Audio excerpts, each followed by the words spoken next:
सलाम नमस्कार सभी को। आदाब, सत श्री अकाल, जय हिंद, जय भारत। मैं एहतिशाम रिजवी।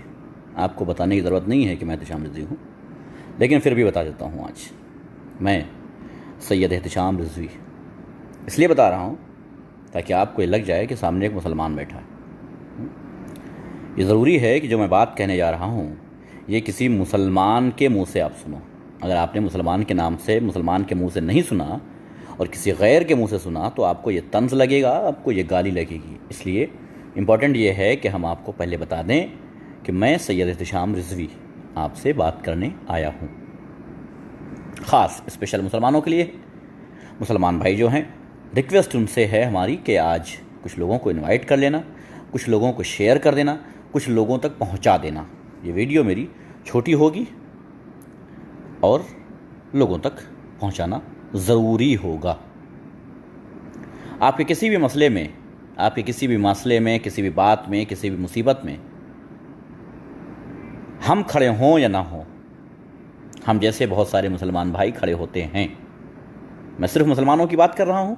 कोई हिंदू बीच में टांग ना अड़ाए, कोई आकर के ज़बरदस्ती उड़ता तीर अपने ऊपर न ले। बात सिर्फ मुसलमानों की हो रही है तो मुसलमान ही कमेंट्स करें।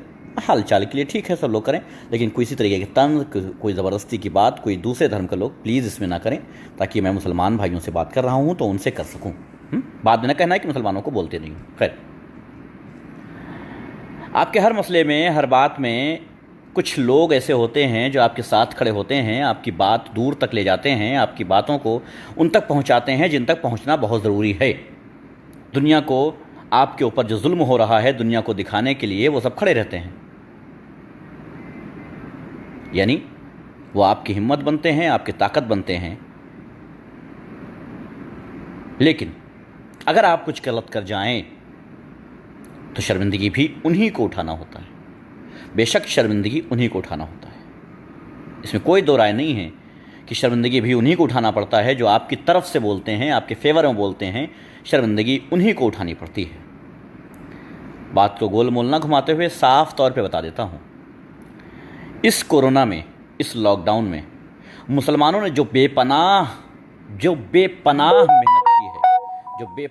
मेहनत की है, लोगों को खाना खिलाने में, लोगों को दूसरी ज़रूरतें पूरी करने में, जिस बेपनाह ताकत के साथ जो काम किया है, पूरी दुनिया ने ये देखा है कि हिंदुस्तान के मुसलमानों ने, भारत के मुसलमानों ने अपना सब कुछ कुर्बान कर दिया है अपने देशवासियों पर, अपने देश पर। सरकार को आखिर में रोकना पड़ा कि इनसे न लिया जाए। सरकार को नए नए हथकंडे अपनाने पड़े, क्योंकि मुसलमानों का नाम पूरी दुनिया में हो रहा था कि भारत के मुसलमानों ने जिस तरीके से बीड़ा उठाया है, जिस तरीके से भारत के मुसलमान बीड़ा उठा के आगे बढ़ चुके हैं समाज को खाना खिलाने के लिए, समाज की ज़रूरतें पूरे करने के लिए, ये पूरी दुनिया के लिए एक मिसाल बन गया था। भारत सरकार काफ़ी हद तक इसे रोकने की भरपूर कोशिश करती रही, लेकिन उसके बावजूद हर एक मुसलमान, मिडिल क्लास से लेकर के अपर क्लास तक, सब ने जी तोड़ मेहनत करके इस लॉकडाउन में लोगों की ज़रूरतें पूरी करने का काम किया है, पूरी ताकत के साथ। कोई दो राय नहीं है।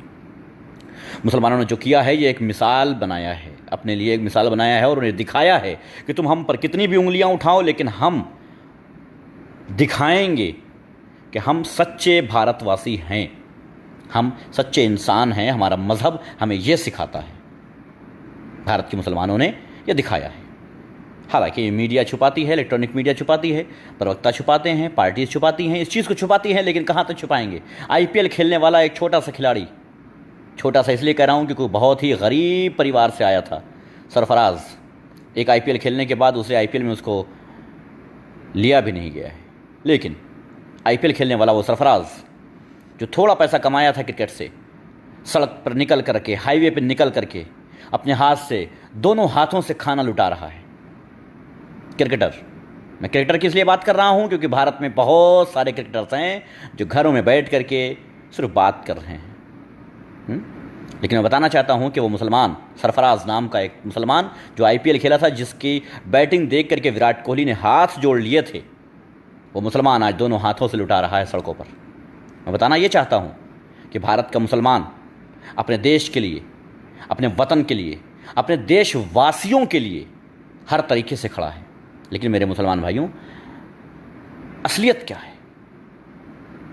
आपको हर बार कहीं ना कहीं शर्मिंदगी हो ही जाती है। वजह सिर्फ कुछ लोगों की वजह से। ईद का दौर शुरू हो रहा है, रमज़ान का आखिरी हफ्ता चल रहा है, मार्केट खोल दी गई है, वो आपके लिए खोली गई है ताकि आप भीड़ बने। और मैंने कुछ मार्केट्स देखी हैं, मैंने कुछ वीडियोस देखी हैं, कितनी सत्य हैं मुझे नहीं पता, लेकिन हाँ, मैंने कुछ वीडियोस देखी हैं जिसमें भीड़ दिख रही है मुझे नकाबपोशों की। हो सकता है पहले की हो, लेकिन अगर ये सच है, अगर आपने भीड़ लगाई है, अगर आप मार्केटिंग करने निकल चुके हैं, ईद की शॉपिंग करने निकल चुके हैं, तो बेहद शर्म की बात है आपके मुसलमान भाइयों ने, आपके उन भाइयों ने जो जी तोड़ मेहनत करके इज्जत कमाई है भारत में, वो सब कुछ आप बर्बाद कर रहे हैं। सब कुछ वो बर्बाद कर रहे हैं। इसलिए बहुत इंपॉर्टेंट ये है, सबसे ज़्यादा इंपॉर्टेंट ये है कि इस लॉकडाउन में ईद से पहले तो घर से निकलना ही नहीं है आपको। सिर्फ घर का एक आदमी निकले, घर के सामान लाने के लिए बस। मुसलमानों, मैं तुमसे रिक्वेस्ट कर रहा हूं कि जो इज्जत, जो शोहरत, जो नाम पूरी दुनिया में तुम्हें मिला है, उसे बदनाम मत होने देना। तुम्हारी एक छोटी से छोटी हरकत और सब बर्बाद हो जाएगा, सब बदनामी तुम्हारे सर फोड़ दी जाएगी। लॉकडाउन में ढील इसीलिए दी गई है ताकि आप इसमें शॉपिंग के लिए आराम से निकल सकें, उसके बाद आपके नाम बदनामी का धब्बा लगाया जा सके। इसलिए कह रहा हूँ, बहुत ही ख्याल से, बहुत ही सोच करके करना काम। मार्केट में भीड़ नहीं दिखनी चाहिए। मेरी माँ बहनों, मैं आपसे कहना चाहता हूँ, कुछ दिन घर में बैठ जाने से घर में फाके नहीं हो जाएंगे। आपके शॉपिंग ना करने से घर में फाके नहीं होंगे, इसलिए आप शॉपिंग करना बंद कर दें। हम अपनी सभी माँ बहनों से ये कहना चाहते हैं कि घर में रहिए। आपके नकाब देख करके जिस तरीके से जलन होती है इनको, आपका हिजाब देख करके, आपका पहनावा देख करके जिस तरीके से जलन होती है इनको, वो सबसे ज़्यादा मजबूरी का सबब है इनको आपको बदनाम करने का। इसलिए ज़रूरी ये है कि आप बिल्कुल घरों में रहें। किसी तरीके की कोई मार्केटिंग करने की ज़रूरत नहीं है। जो नाम कमाया है, जो शोहरत कमाई है, जो नाम कमाया है, पूरी दुनिया में जो नाम हुआ है कि मुसलमानों ने भारत में सबसे ज़्यादा काम किया है, इस काम को बदनाम मत होने देना, क्योंकि उनको एक मौका चाहिए। मैंने देखा कि मस्जिदों में सुराख से, दीवारों के होल से कैमरे लगा लगा करके मीडिया चेक कर रही है कि इसके अंदर कोई मिल जाए। ताज्जुब की बात है, जासूसी कर रही है। आपके पीछे जासूस छोड़े गए हैं, कैमरे लगाए गए हैं कि आप देख ना पाएं और कैमरा आपको देखता रहे। क्यों? क्योंकि वो वीडियो क्लिप दिखाई जाएं और दिखाने के बाद वो आकर के आपको बदनाम किया जाए। इसलिए इस ईद में खामोशी से घर में बैठिए। ज़रूरी नहीं है कि आप इसमें भी बहुत बड़ी शॉपिंग करें, ज़रूरी नहीं है। इस बार हालात ये हैं, इसलिए हालातों को कंट्रोल करिए, हालातों को देखिए, हालातों को मद्देनज़र रखते हुए अपने घरों में रहिए और बदनामी से बचिए। सिर्फ आप नहीं, आप तो शॉपिंग करके चले जाएंगे। जब आप किसे देना पड़ेगा, वालेकुम सलाम भाई, जब आप किसे देना पड़ेगा, कौन जवाब देगा? जो आपकी तरफ से बोलता है जवाब उसे देना होता है, आपको नहीं जवाब देना होता है। मेरे व्यूवर्स मुझे बताएं कि आपको जवाब देना पड़ता है क्या? नहीं, जवाब उन्हें देना पड़ता है जो आपके फेवर में बात करते हैं, जो आपके फेवर में जाकर के बात करते हैं और कहते हैं कि हम हैं मुसलमानों के साथ खड़े हैं, हम बात करेंगे मुसलमानों की तरफ से। जो आप पर जब उंगलियां उठती हैं तो वो आते हैं जवाब देने। रिप्लाई क्या हुआ अवीको भाई, खैरियत? ठीक है, इसलिए समझा रहा हूँ, इस बात को अच्छे से समझ लेना।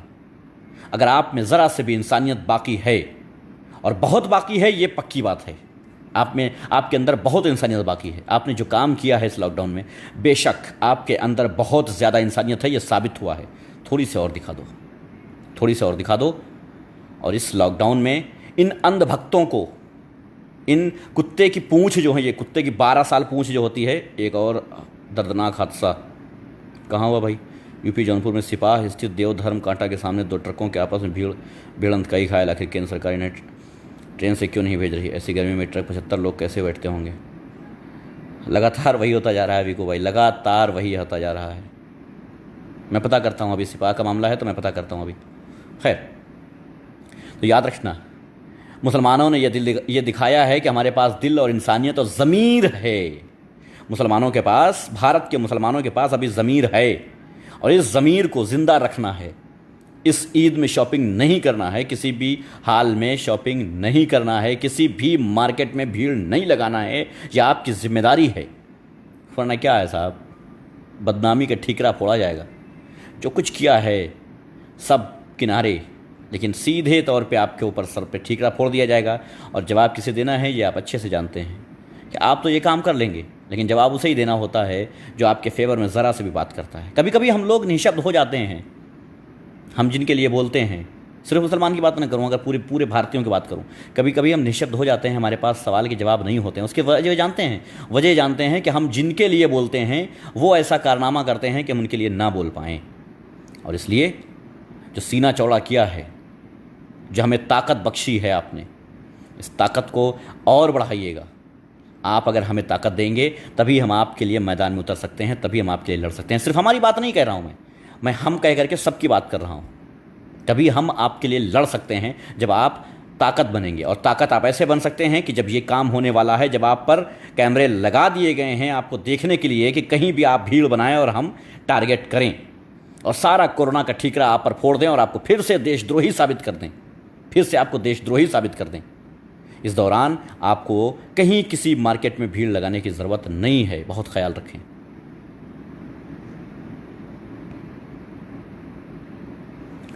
राहुल गुप्ता मान जाएंगे या नहीं वो बात की बात है। अभी फ़िलहाल मैं जो कह रहा हूँ उसे सुनो। और मैंने पहले से कहा है कि मैं सिर्फ मुसलमान भाइयों से वार्ता करने आया हूँ इस टाइम, इसलिए बीच में कोई टांग मत अड़ाना, प्लीज़ बीच में कोई टांग मत अड़ाना। मैं अपने सिर्फ मुसलमान भाइयों से बात कर रहा हूँ, सिर्फ हिंदुस्तान के, भारत के मुसलमान भाइयों से वार्ता कर रहा हूँ। सो प्लीज़ कूल, थोड़ा सा कूल।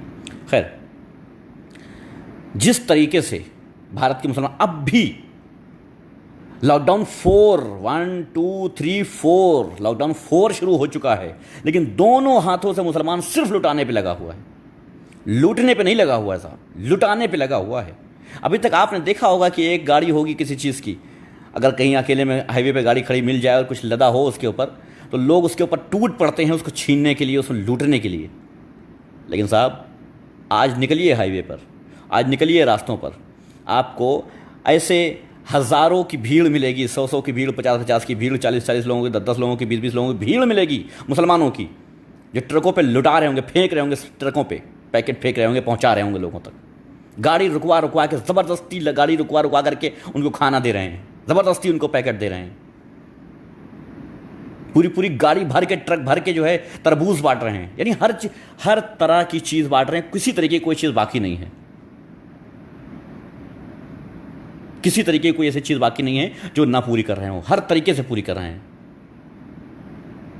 इसलिए बहुत इंपॉर्टेंट ये है कि इस बात को समझिएगा। और इसका बात को मैं फिर कहता हूँ, इस लाइव को प्लीज़ शेयर कीजिएगा, प्लीज़ इस लाइव को शेयर कीजिएगा। यह आपकी ज़िम्मेदारी है, या आपकी ज़िम्मेदारी किसी के व्हाट्सएप पर भेज दो या कहीं भेज दो, मतलब नहीं है। बहुत शुक्रिया मेरे भाई, बहुत शुक्रिया। हाँ, मैं इसमें हिंदू मुस्लिम कर रहा हूँ राहुल भाई, राहुल गुप्ता जी, मैं इसमें हिंदू मुस्लिम कर रहा हूँ, जो आप समझें वो बेहतर है, ठीक है? प्लीज़ आप जो समझें बेहतर है आपके लिए। खैर, इग्नोर करता हूँ, दोबारा कमेंट्स नहीं पढ़ूंगा तुम्हारा, ठीक है? खैर, बता रहा हूँ, तो इस लॉकडाउन में, इस ईद में हम ये मान लें, ये शपथ या कसम खा लें कि हम किसी मार्केट में भीड़ नहीं लगने देंगे। और इसका सबसे बेहतरीन तरीका ये है कि घर से सिर्फ एक आदमी निकले मार्केट के लिए, ज़रूरी सामान लेने के लिए, ले और घर वापस आवे। मार्केट में घूमने मत जाना कि आप घूम रहे हैं, एक कोई चीज़ लेना है तो घूम रहे हैं, पूरी मार्केट घूम के आ गए, फिर लेते हैं, चलो देखेंगे, पहले देख लें, पूरी मार्केट घूम लें, क्या क्या बिक रहा है, क्या क्या खुला हुआ है, देखें ज़रा हम भी, फलाने की दुकान खुली कि नहीं खुली है, देख लें ज़रा, अरे उनकी दुकान बहुत अच्छी थी, देखें खुली कि नहीं खुली। सिर्फ खुली ना खुली देखने के लिए हज़ारों की भीड़ इकट्ठा हो जाएगी, सिर्फ दुकान देखने के लिए, मार्केट देखने के लिए, बड़े ज़माने के बाद मार्केट खुली है, चलो वही चलते हैं। इसलिए ऐसा मत करना। अब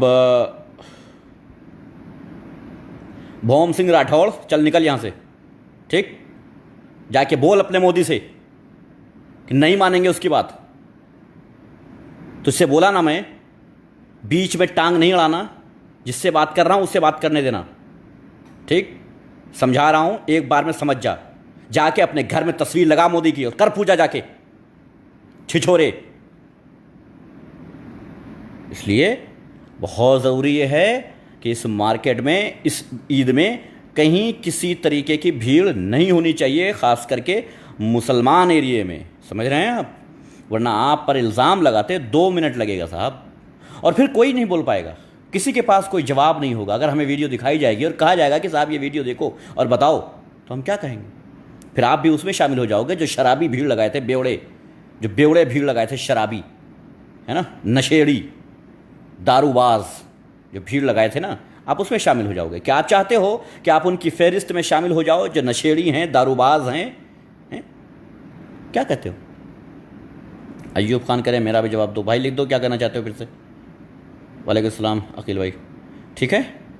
इसलिए भीड़ ना लगाना, ये कसम खा लो भाई, और ये सबकी जिम्मेदारी है। दुकानदारों की भी जिम्मेदारी है कि अपनी दुकान पे भीड़ ना लगने दें, ख़रीदारों की भी जिम्मेदारी है कि भीड़ ना लगने दें, जल्दी से अपना सामान ख़रीदें और घर वापस सीधे। किसी तरीके की मार्केटिंग में भीड़ ना लगाएं, ये लाइनें लगाएं ना वहाँ जा कर के, वरना ये समझ लेना कि सारा ठीकरा, देश की अर्थव्यवस्था का सारा ठीकरा तुम्हारे सर आना है, और उनको मौका मिल जाएगा एक बार फिर से। ये मत समझना कि पहले वाले मुद्दे भूल गए हैं। समझ गए? समझ रहे हो मैं कहाँ इशारा कर रहा हूँ? पहले वाले मुद्दे भूले नहीं हैं, वो टारगेट वही है। इस वजह से फैज़ रिजवी कह रहे हैं इनबॉक्स चेक करो। भाई इनबॉक्स मैं आजकल यूज़ नहीं कर रहा हूँ, सो प्लीज़ आप, चलिए मैं खैर कर लेता हूँ, इंस्टॉल कर लूँगा इंशाल्लाह, ठीक है। इसलिए बहुत ज़रूरी है, क्योंकि सब कुछ याद है, वो सब कुछ पेंडिंग में पड़ा हुआ है। आपकी एक गलती को उठा करके वो पूरे भारत के मुसलमानों को बदनाम करके इनको ना जाने क्या क्या बना देंगे। और याद है ना, वो भूले तो नहीं हैं पहले वाली बात। इस लॉकडाउन से पहले क्या हो रहा था भारत में, वो तो नहीं भूले हैं ना आप। इस लॉकडाउन के ले करके, या ये इस कोरोना को ले करके भारत में मुसलमानों को किस तरीके से टारगेट किया गया है, सबको पता है। या हमेशा भारत में जिस तरफ से मुसलमानों को टारगेट किया गया है, सबको पता है, पूरी दुनिया को पता है। चल निकल तू और तेरा प्रधानमंत्री, बक गधा कहीं का। कुत्ते की दुम कभी सीधी नहीं हो सकती, निकल यहां से, कचरे का ढेर। इसलिए याद रखना, वरना ये कचरे के ढेर ना, ये गोबर, ये गाय के गोबर जो अपने नेताओं के तलवे चाटते हैं और जा करके अंधेरे में न जाने क्या क्या चाट लेते होंगे। याद रखना, घर की सारी गंदगी चाटते हैं नेताओं के घर की, यही ये चमचे। आई बात समझ में? तो ये चमचे लगे हुए हैं हर तरफ से कैमरा लेकर के तुम्हें बदनाम करने के लिए। और सबसे बड़ी बात है, ये जले बैठे हैं। भारत के मुसलमानों ने जो काम किया है इस लॉकडाउन में, जो मेहनत की है, जो दिल दिखाया है, जो अपना जिंदा ज़मीर दिखाया है पूरी दुनिया को कि हाँ, हम भारत के मुसलमान भारत में किसी को मरता नहीं देख सकते हैं, किसी को भूखा नहीं देख सकते हैं। वो किसी भी धर्म से हो, किसी भी मज़हब का हो, हम उसे भूखा नहीं रहने देंगे। जो दिल दिखाया है, इस दिल से बड़ी जलन हो रही इन भक्तों को बड़ी जलन हो रही है, बड़ी तकलीफ़ हो रही है इन भक्तों को, बड़ा परेशान है, छटपटा रहे हैं, ये तड़प रहे हैं। कुत्ते सोच रहे हैं किसको जाके काट लें, कब किस इंसान को कोई इंसान मिल जाए जिसको जाके काट लें फ़ौरन। ये कुत्ते परेशान हैं, पागल कुत्ते की तरह घूम रहे हैं, पागल कुत्ते की तरह। इन पागल कुत्तों से बचना, और किसी भी तरीके की कोई भीड़ मत लगाना।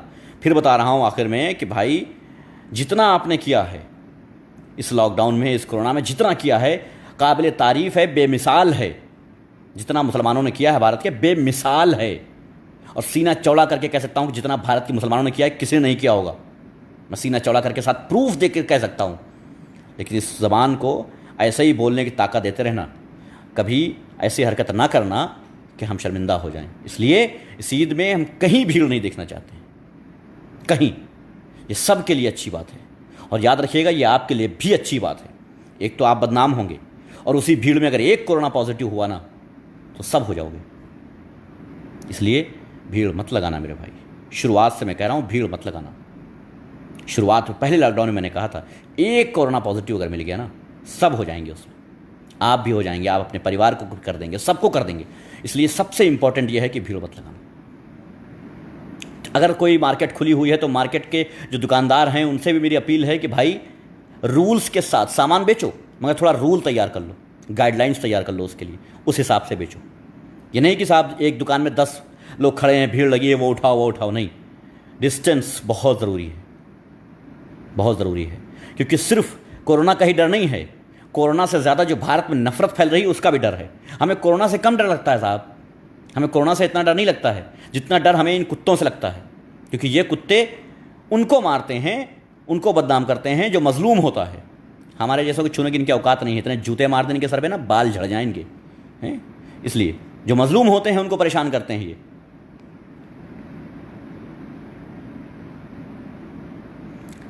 तुझे ब्लॉक मारूं या जूते मार के भगाऊं बे, हैं? देख लो ये भक्त की ये होती है भक्त की बातें, देख लो ये होती है भक्ति। इसको जब तक इसके सर पे जूते नहीं पड़ेंगे ये हटेगा नहीं यहाँ से। जब तक सर पे जूते ना पड़ जाएं तब तक हटने वाला नहीं है। मैं बोल रहा हूँ कि जा भाई, मैं तुझसे बात नहीं कर रहा हूँ। कभी मूड में हूँ तो आ जाना, कभी मूड में हूँ तो आ जाना, फिर तेरी और तेरे वालों की ऐसी उतारूँगा, तेरी और तेरे वालों की ऐसी उतारूँगा, पहनने की ज़रूरत नहीं पड़ेगी। इसलिए चला जा भाई, चला जा, चला जा भाई, वरना उतारने में बहुत स्मार्ट हूँ मैं, बता देता हूँ। नीचे से लेकर के ऊपर तक सबको नंगा करूँगा अभी।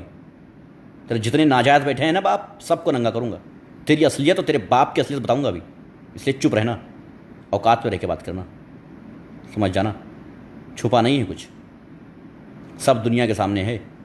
सारा फ्रॉड जो कर रहे हैं ना, सारा दुनिया के सामने है। सारी जालसाजी दुनिया के सामने है। केयर फंड से लेकर के और 20 लाख करोड़ तक सब दुनिया के सामने है जालसाजी, धोखेबाजी। चाय से लेकर के मार्कशीट तक बताऊंगा, समझा रहा हूँ बेटा। रेलवे स्टेशन से लेकर के घर के जेवर तक बताऊंगा कब कहाँ कैसे चोरी हुए थे। इसलिए चुप रहना, ज़्यादा मत बोलना वरना असलियत खोल दूंगा। पब्लिक के सामने असलियत ना खुलवाओ अपने वालों की, नंगा मत करवाओ उनको। चले जाओ इज्जत से। तुम्हारी और तुम्हारे वालों की इज्जत इसमें है कि चले जाओ यहाँ से। मैं जिससे बात कर रहा हूँ उसे मुझे बात करने दो, ठीक? Thank you. अगर मान गए हो तो, नहीं माने हो तो जूते भी तैयार हैं। एक दिन मैंने कहा था जूता जिहाद, मैंने कहा था मीडिया वालों के लिए जूता जिहाद, सुधीर चौधरी के लिए मैंने कहा था जूता जिहाद। मुझे लगता है कि सबके लिए होना चाहिए।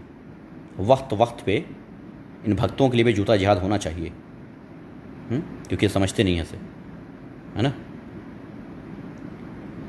खैर, तो मेरे भाइयों, जिस तरीके से मेहनत इस लॉकडाउन में किया है, जिस तरीके से अपना जिंदा ज़मीर दुनिया को दिखाया है कि हम जिंदा ज़मीर वाले मुसलमान हैं, हम मुसलमान हैं, ये दिखाया है कि सच में हम मुसलमान हैं, उस तरह से थोड़ी सी मेहनत और करना, थोड़ी सी मेहनत और करना, ताकि आप सब इस मुसीबत में बदनाम ना होने पाओ और हम जवाब देने के लायक रहें।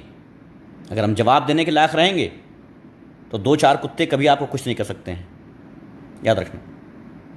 हम तभी बोल सकते हैं, हमें ताकत तभी मिल सकती है जब आप चाहें। अगर आप नहीं चाहेंगे तो हम आपके फेवर में नहीं बोल पाएंगे, हम आपकी सच्चाई दुनिया को नहीं दिखा पाएंगे। इसलिए इम्पॉर्टेंट है कि आप हमारी ताकत बने, हमारी कमज़ोरी नहीं, हमारी ताकत बने। हर ऐसे कितने आए और कितने चले गए, कितने आए और कितने चले गए, कुछ नहीं कर पाए मुसलमानों का, कुछ नहीं कर पाए, और ये भी कुछ नहीं कर पाएंगे। लेकिन ज़रूरी ये है कि एहतियात बरतिए। अगर एहतियात नहीं बरतेंगे तो फिर प्रॉब्लम है। एहतियात ज़रूरी है। बाकी निपटने के लिए तो हम लोग बैठे हैं साहब, काहे टेंशन ले रहे हो आप लोग? वालेकुम सलाम भाई, काहे टेंशन ले रहे हो? हाँ, थोड़ी बात आप भी माने ताकि हम भी बोलने के लायक रहें। ठीक है, चलिए, बहुत बहुत शुक्रिया मेरे भाई। शेयर कर देना इसे, लास्ट में जाते जाते इसे शेयर ज़रूर कर देना, लोगों तक ज़रूर पहुंचा देना। ये आपकी ज़िम्मेदारी है, ये आपकी ज़िम्मेदारी है। प्लीज़, ये आपकी ज़िम्मेदारी है कि आप रोकें, अपने पड़ोस के लोगों को रोकें, अपने गांव के लोगों को रोकें, अपने मोहल्ले के लोगों को रोकें, अपने मार्केट के आसपास रोकें, इन लोगों को रोकें। ये बहुत ज़रूरी है। शुक्रिया, अल्लाह हाफ़िज़।